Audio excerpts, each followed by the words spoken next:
সাইজা কুইজা একবারে স্ট্যান্ডার্ড হইয়া ঘুরবে, বেড দিয়া কাপড় বিনা কুচি করে, আর একবারে মিষ্টি দিয়া পান মুখে দিবে, ওর আগে খালি পিঠ ফেলবে, একদম মুখ লাল হর রায় হাসি দেখালে হয় যে একদম লাল হর রাজে, ফেস ওয়াশ দিয়া মুখ ধুবে, একদম লিপস্টিক লিপ জল লাগিয়া সাইজা কুইজা স্বামীর সামনে খাড়া হও। সন্ধ্যার বেলা সাইজবে, সাঁঝের বেলা, মাগরিবের পরে সাইজবে, মানে সাজতে হবে মাগরিবের পরে, একবারে খালি দেহর সাজতে থাকো, দেহর সাজতে থাকো একদম সাইজা। সন্ধ্যার পরে সেন্ট ফেললাম, মানে মহিলাকে মেয়ে ছেলেরাকে ওয়ার্ঘে লেগে সেন্ট হলো হারাম, মহিলার লেগে মেয়ে ছেলের লেগে সেন্ট আতর এগুলা হারাম আছে। মানে গায়ে দিয়ে যে কুটুমের বাড়ি যাবে, কোনো জায়গায় যাবে, গাড়িতে বসবে, তো রিক্সাওয়ালা পাগলা আসবে, গাড়ি ছাড়া চালাও খালি সেন্ট শুনবে, বুঝতে পেরেছেন? এ লেগে হারাম করা হয়েছে, এরা আতর লাগাইতে পাবে না, কিন্তু তোমরা সন্ধ্যের টাইমে লাগাও, সেন্ট ফেন্ট লাগিয়ে দাও। আর যখন তোমার কি করবা, তোমার পুরুষটা যখন আতরের সেন্ট ব্যাপারে কি সেন্ট পাওয়া যাচ্ছে রে, হাত ধরে খালি আহ মন ভরা হলো, খুশি হয়ে গেলো, একদম খুশি হয়ে যাবে। এবার ভাইরা আমার, মায়েরা আমার বুদ্ধি শিখেলেন, যখন রাত্রিবেলা বিছানাতে যাবে, দুটা বালিশে ঘুমাবা না, একটা বালিশে ঘুমাবা, একটা বালিশ রাখবা বিছানায়, একটা বালিশ চোখের তলে ভরে দিবা, দুটা বালিশে ঘুমাবে না। আর তোমার মাথার চুলটিকে মেলে দিয়া বালিশের ওপরে লম্বা করে চুলটিকে রেখে দিও। তোমার স্বামী যখন মানে শুয়ে যাবে, তোমার চুলটির ওপরে যখন শুয়ে যাবে, মেয়ে ছেলের চুলে একটা সেন্ট আছে রে ভাই, ওই সেন্টটা যদি বেটা ছেলের লাখে লাগে তো বেটা ছেলে পাগলা হয়ে যাবে। এত সুন্দর সেন্ট, একটা আল্লাহর এটা দান ভাই, এমন একটা সেন্ট মানুষ আপনারা বুঝতে পারবেন না, এমন একটা সেন্ট আছে, জিন্দগিতে স্বামী স্ত্রীতে কাজিয়া হবে না, ঝগড়া হবে না, বিবাদ হবে না, মারামারি হবে না, ফাটাফাটি কিচ্ছু হবে না। ও তো সবসময় পাগল থাকবে, ও মনে মনে বলবে আল্লাহ পেয়েছি, আল্লাহ স্ত্রী মনের মতন, আল্লাহ যেমন ঢুঁড়ছুনো তেমন পেয়েছি আল্লাহ, নাকি খুশি হয়ে যাবে। তো স্ত্রীরা নিজের চাল দোষে মানে মায়ের খেয়েছে, গাইল খেয়েছে, আর পুরুষের কাছে মানে ভালোবাসা পায় না। তো একটু বুদ্ধি শিখো, স্বামীকে ভালোবাসবে, আদর করবে, সহাগ করবে, আর আপনারাও স্ত্রীটাকে ভালোবাসবেন, সহাগ করবেন, তাহলে দুজনাতে ময়া মহব্বত থাকবে, দুনিয়াতে সুখের সংসার। ভাইরা আমার, আল্লাহর নবীর বিবি আয়েশা একদিন আল্লাহর রাসূলকে যখন গোসল করাচ্ছিলেন, গোসল করাতে যখন নিয়ে গেলেন, একটা তক্তার উপরে যখন আল্লাহর রাসূল উঠলেন, আয়েশা করেছে কি, মানে পানিগুলো বালতিন থেকে উঠাচ্ছে আর মাথাতে ঢালছে, উঠাচ্ছে আর মাথায় ঢালছে। আল্লাহর নবী তক্তার উপরে বসে করেছে কি, মানে গোসল করছে। আল্লাহর রাসূল দেখছে কি পানিটা যে ডেড়ান দিয়ে নালি দিয়ে বয়ে যাচ্ছে, তো পানিটা বয়ে যাচ্ছে তো লাল হয়ে বয়ে যাচ্ছে রে ভাই। আল্লাহর নবী জিজ্ঞাসা করলেন, আয়েশা পানিটা কেন লাল হয়ে যাচ্ছে? শরীরে তো কোনো জায়গায় রং নাই, কেন লাল হয়ে কেন যাচ্ছে, কি ব্যাপার, কি হয়ে গেল? আয়েশা বলছেন, স্বামী গো, যখন আপনি গোসল করার জন্য যখন তক্তার উপরে উঠেছিলেন গো স্বামী, তক্তার নিচে আমার পায়ের কুড়া আঙ্গুলটা চাপা পড়ে গিয়েছিল, আর আঙ্গুলটা চাপা পড়ে তক্তাতে থেতলে ডাইল হয়ে গেছে, পা দিয়ে আমার খুন বেরিয়ে যাচ্ছে, রক্তগুলো লাল হয়ে যাচ্ছে।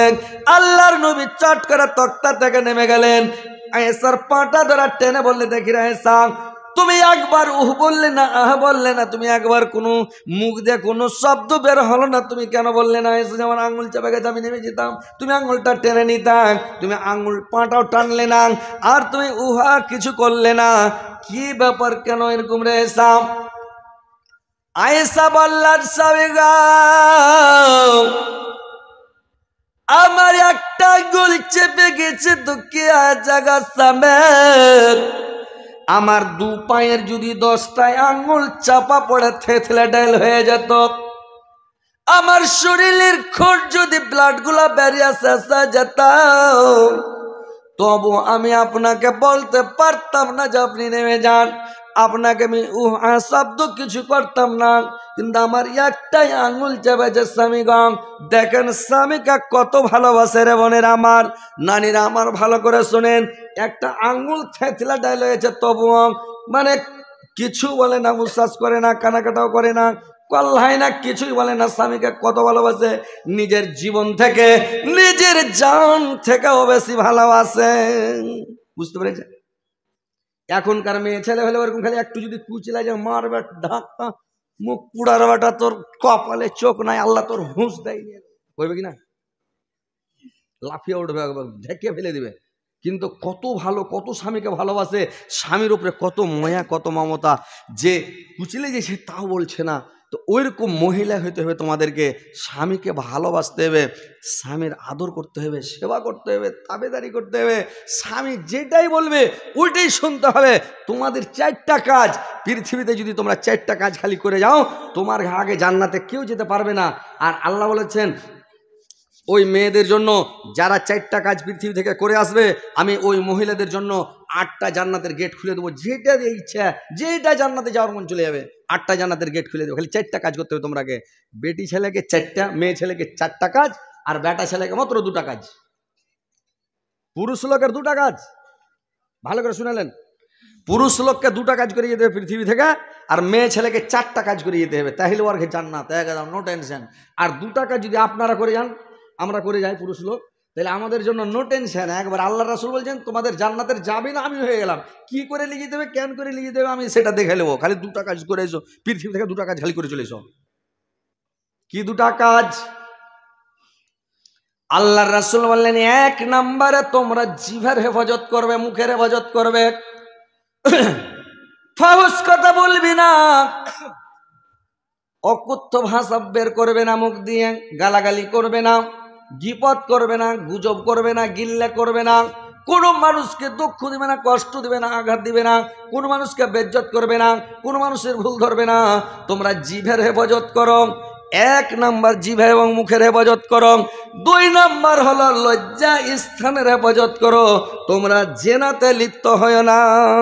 এই 2টা কাজ যদি পৃথিবী তাকা করে এসো, তোমার নো টেনশন, তোমার জান্নাতের জামিন আমি হয়ে গেলাম। পুরুষ জাতি তোমরা শুনে নাও, 1 নম্বর মুখের হেফাজত, 2 নম্বর লজ্জাস্থানের হেফাজত করো। ঘরে বসে থাকো, নিজের পাপকে স্মরণ করো, আল্লাহর ভয়ে কেনাকাটা করো। বাড়ির বাইরে যাবে না, বাড়ির বাইরে ঘুরবে না, আর কোন মেয়ে ছেলের দিকে তুমি তাকাতাকি করবে না। শুধু বাড়িতে বসে থাকো, পাপকে স্মরণ করে খালি বসে বসে কাঁদো, তাসবিহ পড়ো, জিকির করো, আল্লাহকে সব সময় ডাকো, স্মরণ করো। তাইলে তুমি জান্নাতে যাবে, তোমার নো টেনশন, কোনো চিন্তা নাই। আর আপনি যদি লোকের কাছে যান, যেখানে 2টা লোক বসে, 4টা লোক বসে, 10টা লোক বসে, ওখানে যাবেন, ওখানে গুজব হয়েছে, লোকের বদনাম হচ্ছে, দুর্নাম হচ্ছে। ওখানে যদি আপনি গুজব করেন, দুর্নাম করেন, ওখানে গেলে আপনার সব আমল শেষ, বরবাদ হয়ে যাবেন। তো ভাই কথাগুলো ভালো করে শুনেন। আপনারা পুরুষ জাতি, আমরা পুরুষ জাতি, ইনশাল্লাহ যেন আমরা এই 2টা থেকে বেঁচে থাকি ভাই। 1 নম্বর মুখ, 2 নম্বর লজ্জা স্থান।